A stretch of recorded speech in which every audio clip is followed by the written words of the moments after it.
Bonjour à tous. Je vais commencer par vous parler d'Einstein. Vous connaissez tous Einstein, vous savez tous que c'est un génie. D'après vous, quel a été le parcours scolaire d'Einstein? Brillant? Talentueux? Pas du tout. Einstein avait tous les critères d'être un enfant en échec scolaire. Il était dyslexique et il a eu du mal à parler avant l'âge de 9 ans. Ses parents étaient très inquiets pour lui et la plupart de ses professeurs pensaient qu'il n'arriverait à rien. Puisque cerise sur le gâteau, Einstein était un rebelle et il avait du mal avec l'ordre établi. Donc, manifestement, on voit bien que cet enfant, qui était considéré comme ayant des problèmes, s'est finalement avéré être un génie. Eh bien, Einstein n'est pas le seul dans ce cas-là. Il y a beaucoup d'enfants qui sont aujourd'hui en échec scolaire ou des adultes qui se retrouvent dans des situations d'échec, de dépression ou d'addiction, qui sont en fait des enfants ou des adultes qui ont des talents ou des formes d'intelligence qui ne rentrent pas forcément dans les codes et les critères du système éducatif tel qu'il est fait aujourd'hui, et qui pourtant ne demandent qu'une chose, c'est de pouvoir être exploités. Pour imager tout ça, je vais prendre une citation d'Einstein, encore une fois, qui est « Tout le monde a du génie, mais si vous jugez un poisson à sa capacité à grimper à un arbre, il pensera toute sa vie qu'il est stupide. » Alors là, je vais faire appel à votre imagination, parce que je n'ai pas de slide. Donc, je vais vous demander à tous d'imaginer un arbre. Celui que vous voulez. En bas de cet arbre, vous allez imaginer un poisson. Quand on est un poisson et qu'on nous demande de grimper à un arbre pour réussir notre vie, on a 3 façons de gérer ça. La première option, on va dire c'est celle qu'a pris Einstein. Je suis un petit poisson, je vois cet arbre et je me dis, c'est pas fait pour moi. J'ai pas les capacités pour grimper à l'arbre. Par contre, je sais qu'un poisson, une fois qu'il est dans l'eau, il peut s'exprimer comme il veut et si je vais dans l'eau, je vais pouvoir être le meilleur.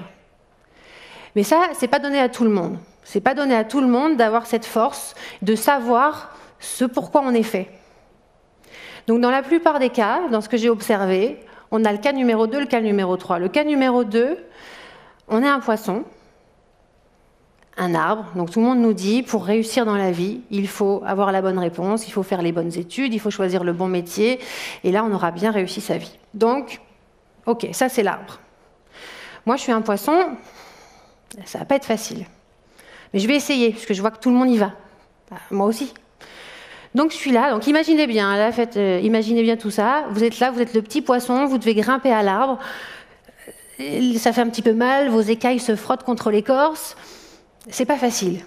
Vous aurez beau faire tous les efforts que vous voulez, il y a de grandes chances que vous n'arriviez pas à monter en haut de l'arbre. Cette image, en fait, elle reflète la façon dont le système éducatif fonctionne aujourd'hui. On demande à tous les enfants, quels qu'ils soient, de réussir les mêmes études. Et pourtant, on ne prend pas du tout en compte leur qualité et leur talent de départ. Fonctionner de cette manière va mettre en échec beaucoup d'enfants, ou en situation moyenne, on va dire en tout cas.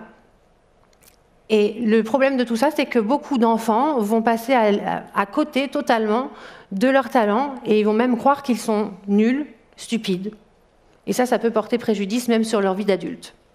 La troisième option, je suis un poisson, je dois grimper en haut de l'arbre. Et ça va être, c'était mon cas. J'avais une très bonne capacité d'adaptation. Petite, j'étais une enfant surdouée, précoce. Tout ce qu'on me mettait entre les mains, instruments de musique, études, j'étais la première en tout. A priori, j'avais un destin tout tracé.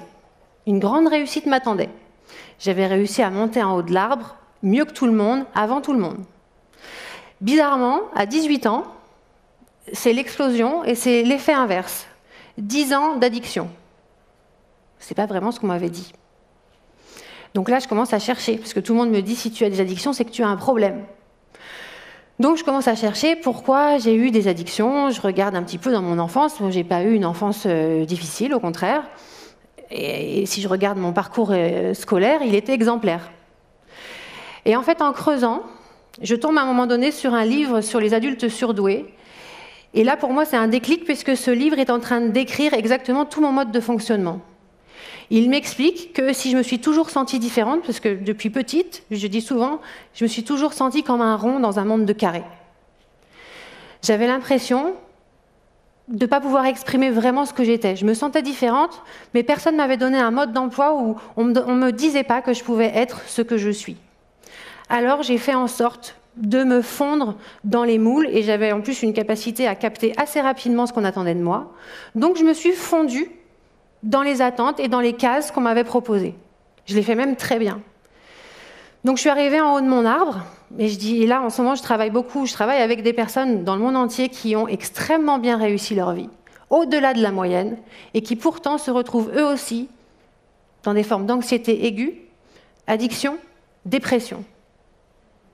Pourquoi ? Parce que de la même manière, à un moment donné, ils ont tout réussi très bien, vu de l'extérieur, ils ont une vie parfaite, mais pourtant, sur le fond, ils ne sont pas heureux. Je vais reprendre l'exemple de mon poisson. Si vous êtes un poisson et que vous êtes en haut d'un arbre, vous aurez beau avoir la plus belle vue qui soit, très bien décorée, vous n'en êtes pas moins un poisson. Un poisson, il a besoin de quoi ? Il a besoin d'eau. Donc même si tout a l'air d'aller très bien en apparence, si vous manquez d'eau, il y a une part de vous qui va commencer à vous dire que vous n'êtes pas à votre place. Donc vous allez commencer à vous sentir mal. Ça va s'exprimer de façon différente chez les uns et chez les autres. Si vous êtes quelqu'un qu'on appelle surdoué ou hypersensible, hyperactif, pour moi, le mot surdoué n'est pas le mot que je préfère, pas du tout. C'est juste des modes de fonctionnement au niveau du cerveau qui sont différents. On retrouve chez les surdoués une caractéristique qui est l'hypersensibilité. L'hypersensibilité parce que les personnes qui sont hypersensibles ont une densité de neurones sensoriels et moteurs 2 fois plus importante que les autres. Ce qui fait qu'on a un amplificateur au niveau des émotions. Donc quand on est en haut de notre arbre, qu'on a donné l'impression d'avoir tout fait parfaitement, mais que finalement on est mal, cet ampli qu'on a à l'intérieur, il va démultiplier cette sensation de mal-être.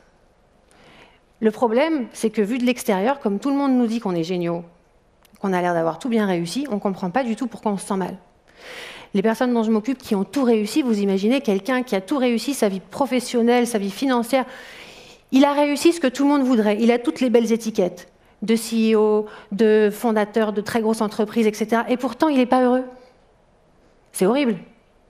Vous allez vous plaindre à qui ? Vous allez voir vos amis qui vous envient et leur dire que vous ne vous sentez pas très bien dans votre peau ? Pas facile. Mon travail aujourd'hui, c'est d'aider toutes ces personnes à retrouver leur place. Donc si je suis là aujourd'hui devant vous, c'est pour vous dire qu'il est très important, il est fondamental d'écouter ce petit baromètre à l'intérieur de vous qui vous dit quand vous êtes à votre place ou pas. Et ça, c'est valable dans les études, c'est valable dans la vie professionnelle et c'est valable dans la vie amoureuse. Parce que parfois, on a tendance à s'oublier, à vouloir plaire, à vouloir prouver, à vouloir montrer qu'on est autre chose que ce qu'on est. On fait beaucoup d'efforts souvent, alors que finalement, il est tellement plus simple d'écouter ce qu'on a en nous, ce qu'on a envie de faire, ce qui nous rend heureux, ce qui nous rend joyeux. Alors, je ne vais pas changer le système éducatif aujourd'hui. Vous n'allez pas changer le système non plus. Par contre, il est primordial de mettre dans votre vie des activités qui vous rendent heureux, qui vous rendent joyeux, qui vous rendent fiers de vous. Si vous êtes un poisson, mettez pas toute votre énergie à grimper un arbre, essayez de rejoindre l'océan, une mare, un étang, n'importe quoi, mais vous devez trouver ce qui vous rend vraiment heureux. Si vous avez la possibilité d'en faire votre métier, encore mieux. Aujourd'hui, contre toute attente, je suis passée de élève surdoué, donc avec un avenir prometteur a priori. Ensuite, j'ai eu des addictions pendant 10 ans, j'ai frôlé la mort par 2 fois. Tout le monde pensait que j'allais y laisser ma peau et que j'allais très mal finir. Et aujourd'hui, je me retrouve à faire un métier que personne d'autre ne fait, parce qu'on n'est que 3 au monde à faire ça. J'ai créé un métier à mon image, que j'adore, que j'aime et qui me rend heureuse. Et ça, pour moi, c'est le plus important. Donc, le message pour terminer, surtout, n'essayez pas d'être comme les autres, ne gommez pas vos différences, soyez vous-même. Merci.